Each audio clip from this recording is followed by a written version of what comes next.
మే 28 చరిత్రలో ఈరోజు 1883 మే 28వ తేదీన స్వాతంత్ర సమరయోధుడు వినాయక్ దామోదర్ సావర్కర్ మహారాష్ట్రలో జన్మించాడు. ఆయనను వీర్ సావర్కర్ అని కూడా అంటారు. హిందూ జాతీయవాద రాజకీయ భావజాలమైన హిందుత్వను అభివృద్ధి చేసిన ఘనత సావర్కర్కే దక్కుతుంది. 1909లో సావర్కర్ సోదరుడు గణేష్ దామోదర్ సావర్కర్కు కాలాపానీ శిక్ష విధించినప్పుడు అతని స్నేహితులు ప్రతీకారం తీర్చుకోవాలని అప్పటి నాసిక్ జిల్లా మెజిస్ట్రేట్ జాక్సన్ను హత్య చేశారు. ఈ హత్య కేసులో అరెస్టైన వ్యక్తుల నుంచి సావర్కర్ లేఖలు స్వాధీనం చేసుకున్నారు.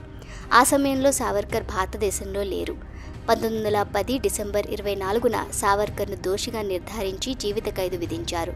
మొత్తం 50 ఏళ్లు శిక్ష విధించారు. 1911 జూలై 4న సావర్కర్ కాలాపానికి చేరుకున్నాడు.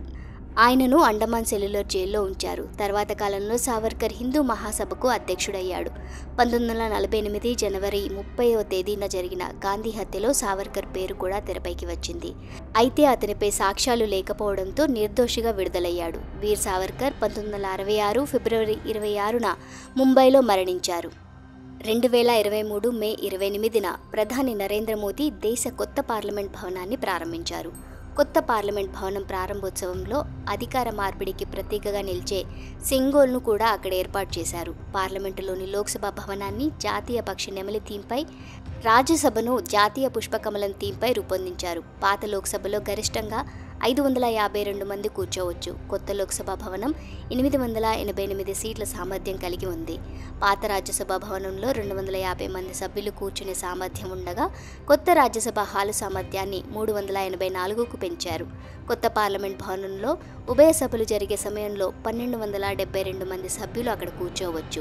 సెంట్రల్ విస్టా ప్రాజెక్టు కింద నిర్మించిన కొత్త పార్లమెంట్ భవనం నిర్మాణ ప్రాంతం 64,500 చదరపు మీటర్లలో విస్తరించి ఉంది.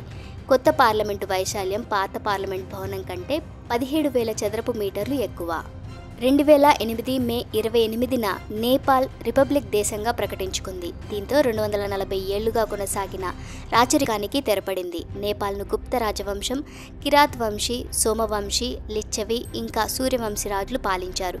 1959లో నేపాల్లో రాజ్యాంగ రాజరిక వ్యవస్థ అమలులోకి వచ్చింది. అంటే ప్రధానమంత్రి ఎన్నికవుతారు, రాజు ప్రభుత్వాధినేతగా ఉంటారు. ఆ తర్వాత దేశంలో తొలిసారిగా సార్వత్రిక ఎన్నికలు జరిగాయి. అయితే ఇది ప్రజాస్వామ్య వ్యవస్థ అని కూడా చెప్పడానికి లేదు. అన్ని అధికారాలు రాజుల వద్దే ఉండేవి. 1995లో ఈ వ్యవస్థకు వ్యతిరేకంగా నేపాల్లో అంతర్యుద్ధం మొదలైంది. చాలా సంవత్సరాల పాటు సాగిన ఈ పోరాటం తర్వాత నేపాల్ గణతంత్ర రాజ్యంగా మారింది. దీని తర్వాత నేపాల్ రాజ్యాంగ సభ ఏర్పడింది. 2017లో కొత్త రాజ్యాంగం అమలు తర్వాత జరిగిన ఎన్నికల్లో కేపీ శర్మ ఓలీ ప్రధానమంత్రి అయ్యారు. నేపాల్ ప్రస్తుత ప్రధాని పుష్పకమల్ దేహాల్ ప్రచండ. 1937 మే 28న ప్రపంచ ప్రఖ్యాతిగాంచిన కార్ల తయారీ సంస్థ వోక్స్ వ్యాగన్ ప్రారంభమైంది. ఈ కంపెనీ మొదట్లో పూర్తిగా నాజీ పార్టీ నియంత్రణలో ఉండేది. ఎందుకంటే జర్మనీ అప్పుడు హిట్లర్ పాలనలో ఉండేది. వోక్స్ వ్యాగన్ ఆధ్వర్యంలో కారును రూపొందించే బాధ్యతను హిట్లర్ ఆస్ట్రేలియన్ ఆటోమొబైల్ ఇంజనీర్ అయిన ఫెర్డినాండ్ ఫోర్చిస్కి అప్పచెప్పాడు. సంస్థ యొక్క మొదటి కారు మోడల్ 1939లో బెర్లిన్ ఆటో షోలో ప్రజల ముందుకు వచ్చింది. కానీ రెండవ ప్రపంచ యుద్ధం కారణంగా కంపెనీ కార్యకలాపాలను నిలిపివేయవలసి వచ్చింది. యుద్ధం ముగిసిన తర్వాత కంపెనీ మళ్లీ ప్రారంభమైంది. కానీ నాజీ పార్టీతో ఉన్న అనుబంధం కారణంగా కంపెనీ అమెరికా వంటి పెద్ద మార్కెట్లో చాలా సమస్యలను ఎదుర్కొంది. అయితే ఆ తర్వాత కంపెనీ బీటిల్ పేరుతో తన కారును అమెరికాలో విడుదల చేసింది. 1972 నాటికి 15 మిలియన్ల పైగా బీటిల్స్ అమ్ముడయ్యాయి. 2019లో బీటిల్ ఉత్పత్తి నిలిపివేస్తున్నట్టు కంపెనీ ప్రకటించింది.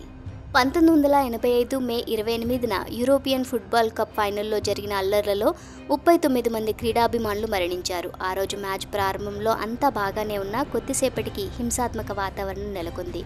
కిక్ ఆఫ్ అయిన నిమిషాల్లోనే లివర్పూల్ అభిమానులు జూవెంటస్ అభిమానుల వైపు మళ్లారు. వెనక్కి తగ్గిన జూవెంటస్ అభిమానుల ఒత్తిడితో గోడ కూలిపోయి తొక్కిసలాట జరిగింది. ఈ ఘటన జరిగిన సమయంలో దాదాపు 58,000 మంది ప్రేక్షకులు మైదానంలో ఉన్నారు. ఈ ప్రమాదంలో 350 మంది గాయపడ్డారు. ప్రమాదం జరిగినప్పటికీ మ్యాచ్ను ఆపకూడదని నిర్ణయించుకున్నారు. జూవెంటస్ మ్యాచ్ను 1-0 తేడాతో గెలుచుకుంది.